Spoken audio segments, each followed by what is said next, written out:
पायल एक खुले मिजाज की जिंदा दिल लड़की होती है जिसे उसके पापा ने फुल्ली सेल्फ इंडिपेंडेंट बनने के लिए सब कुछ सिखाया हुआ होता है। एक शाम पायल अपनी बाइक पर सीटी बजाते हुए कॉलेज से घर वापस पहुंचती है, जिसे देखते ही उसकी मम्मी गुस्से में पूरा घर सिर पर उठा लेती है। आ गई महारानी, बहुत बोलते थे मैं अपनी बेटी को सब कुछ सिखाकर दुनिया में मजबूती से खड़े रहना सिखाऊंगा, साथ में बेटी को लफंडर बनना भी सिखा दिया, ये नहीं बताया। क्या हुआ?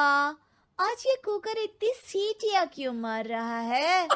सीटी? सारी फसाद की जड़ तेरी वो बाइक और सीटी है, उन्हीं से लड़के छेड़ती है ना तू।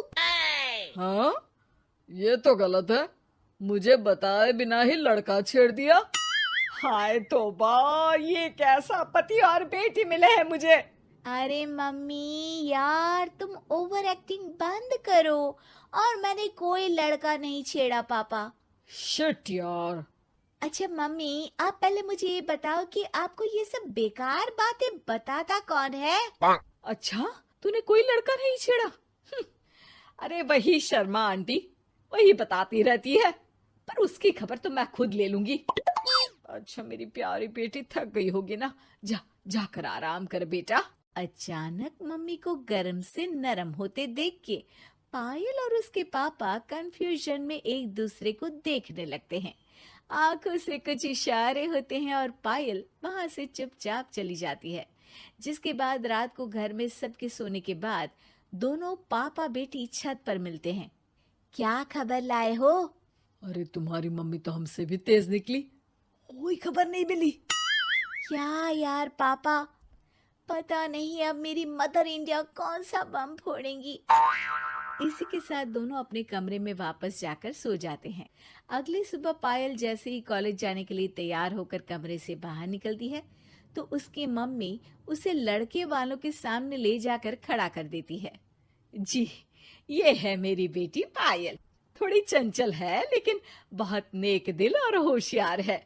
देखते ही देखते कुछ घंटों में पायल और शुभम का रिश्ता पक्का हो जाता है, जिसके कुछ दिनों बाद पायल शादी कर अपने ससुराल पहुंच जाती है। सोचा था मम्मी कोई बम फोड़ेंगी, पर उन्होंने तो सीधा मुझे उम्र कैद की सजा ही दे दी। बहू, अब उम्र कैद समझो या बम, रहना तो यही है, निभाना यही है, इसलिए छिछोरी हरकतें बंद करनी होगी। है? ये आप क्या बात कर रही हो? मैंने क्या किया? इतने मासूम ना बनो, मुझे तुम्हारे कारनामों के बारे में सब अच्छे से पता है। ऐसा बोलकर सास तो वहां से चली जाती है, लेकिन पायल सोच में पड़ी वहीं खड़ी रह जाती है। जिस पर शुभम उसके पास आता है। तुम मम्मी की बात का बुरा मत मानना। वो पड़ोस वाली आंटी ने उन्हें तुम्हारी बाइक चलाना, सीटियां बजाते हुए घूमना, बेधड़क सबसे बात करना वगैरह जैसी कुछ बातें बता दी है, जिसे सुनकर उन्हें गुस्सा आ गया है। पर फिक्र मत करना, धीरे धीरे साथ रहने से वो भी ठीक हो जाएंगी। Thanks for your concern, but I don't care. Payal सीधा अपने कमरे में चली जाती है। अगली सुबह कॉलेज जाने के लिए तैयार हो सीटी बजाते हुए कमरे से बाहर निकलती है, जिसे देख सास गुस्से से तिलमिला उठती है। महारानी, शादी के अगले ही दिन ये हीरोइन बनकर कहाँ चल पड़ी? और ये लफंगों की तरह सीटियां बजाना बंद करो। ये हमारा घर है, कोई सड़क नहीं जहां तुम आवारागर्दी करती घूमो। मम्मी जी, सीटी बजाने और कंफर्टेबल कपड़े पहनने से लोग कब से आवारा बनने लगे? इसी के साथ सास बहू का युद्ध शुरू होने ही वाला होता है कि शुभम वहां पहुंच जाता है। अब माँ, उसका कॉलेज है इसलिए ऐसे तैयार हुई है। और पायल, तुम भी माँ को समझने की थोड़ी कोशिश करो ना प्लीज।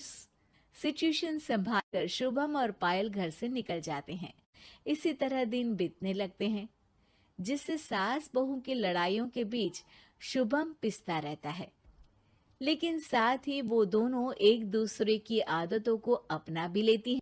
पर पायल का सीटी बजाना सास को आज भी नागवारा ही होता है। आसमान गिर जाएगा, धरती फट जाएगी, पर इसकी सीटी ना जी ना, कभी बंद नहीं होगी। अरे मम्मी जी, जब आप मेरे कुछ बोले बिना सीटी से ही समझ जाती हो कि मैं क्या बोल रही हूँ, फिर इसे बदलने की क्या जरूरत? यही तो हमारी यूनिकनेस है। पायल की बात से ज्यादा सहमत ना होते हुए भी सास हंस पड़ती है।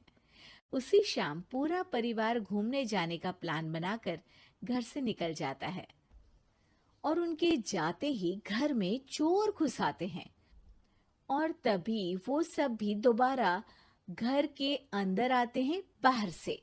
क्या यार पायल, एक शाम भी फोन के बिना नहीं रह सकती थी क्या?